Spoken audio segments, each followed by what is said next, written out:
पिंपरी चिंचवड़ के राटनी में मौजूद तमारा सोसाइटी के फ्लैट होल्डर्स बिल्डर के खिलाफ सड़कों पर उतर आए हैं, क्योंकि बिल्डर ने पिछले 10 सालों से सोसाइटी में वादे के मुताबिक सुविधाएं नहीं दी हैं। पिछले 21 दिनों से फ्लैट होल्डर्स सोसाइटी के गेट पर बिल्डर के खिलाफ विरोध प्रदर्शन कर रहे हैं। सोसाइटी में आउट गेट नहीं है और स्टेप प्लान भी बताए गए तरीके से नहीं बनाया गया है, बल्कि दूसरी जगह लगाया गया है। इस वजह से पूरी सोसाइटी बदबू से परेशान है। दूसरी तरफ स्टेप प्लान से आसपास की सोसाइटी को भी परेशानी होने लगी है और वे भी इस प्रोटेस्ट में शामिल हो गए हैं। दूसरी तरफ प्लान में बदलाव के कारण म्युनिसिपल कॉर्पोरेशन ने भी बिल्डर से स्टेप प्लान हटाने को कहा है, लेकिन बिल्डर आजकल कहकर फ्लैट होल्डर्स को टाल रहा है। फ्लैट होल्डर्स का आरोप है कि आने वाले दिनों में तस्वीर साफ हो जाएगी कि इन फ्लैट होल्डर्स को एडमिनिस्ट्रेशन से कोई राहत मिलेगी या नहीं।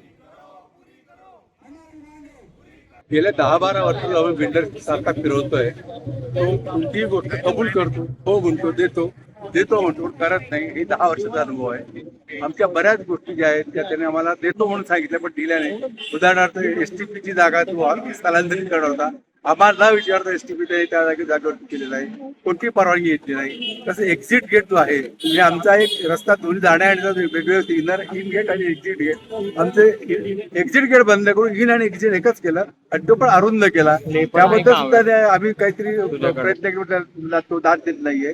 गेल्या कित्येक वर्षांपासून झुलवतोय। सुरुवातीपासून त्याची जी इंटिग्रिटी होती, त्याची सांगण्याची हे होती, ती आम्हाला फसवण्याचीच होती। उदाहरणार्थ आम्हाला दाखवताना प्रोजेक्ट वेगळाच दाखवला आणि केला वेगळाच। नंतर त्याने आमच्याकडनं आता त्या बाबतीमध्ये सोसायटी फॉर्म केली नाही, कन्व्हेंट नीट केलं नाही, त्यामुळे आमचं एफएसआय सुद्धा बऱ्यापैकी नुकसान झालंय। तो एफएसआय वापरून त्याने आता नवीन बिल्डिंग वापरलाय। हो, आम्ही वारंवार महापालिका अधिकारी बोलण्याचा प्रयत्न केलाय, ते पण टोलवाटोली करतात, शटलिंग करतात। जसं आपण बॅडमिंटन शब्द इकडून तिकडे शटलिंग करतात आणि आम्हाला खात्री आहे किंवा आम्हाला शंका आहे की ते बिल्डरच्या बाजूने त्यांचा कल जास्ती दिसतो। बिल्डरची जी मनमानी चालवली आहे ती एकदम पूर्णपणे बंद करायची आहे। कशी काय, त्यांनी जो एसटीपीचा त्यांनी हे सांगितलं होतं की आम्ही इथून काढून टाकू, आता तो उलट उत्तर देत आहे आम्हाला की एसटीपी तर हलवतो पण मी तुम्ही सांभाळा। आमच्यासाठी एसटीपी लावलेला आहे का त्यांनी डी आणि ई ही 22 मजली बिल्डिंग केली, त्याच्यासाठी एसटीपी लावला। आम्ही का बरं तो हातात घ्यायचा? त्यांनी तो हातात घेतला पाहिजे आणि त्यांनी तो निर्णय लावला पाहिजे। कशाचा एसटीपी मुळे इतका त्रास झाला की पूर्ण दुर्गंधी वाढली आहे, सगळे लोक बिमार पडले। आम्ही सगळे ज्येष्ठ नागरिक राहतो। प्रशासनाला आम्ही वेळोवेळी सांगत आलेलो आहे की बिल्डरच्या ज्या सोसायटीच्या मागण्या आहेत त्या खूप रास्त आहेत।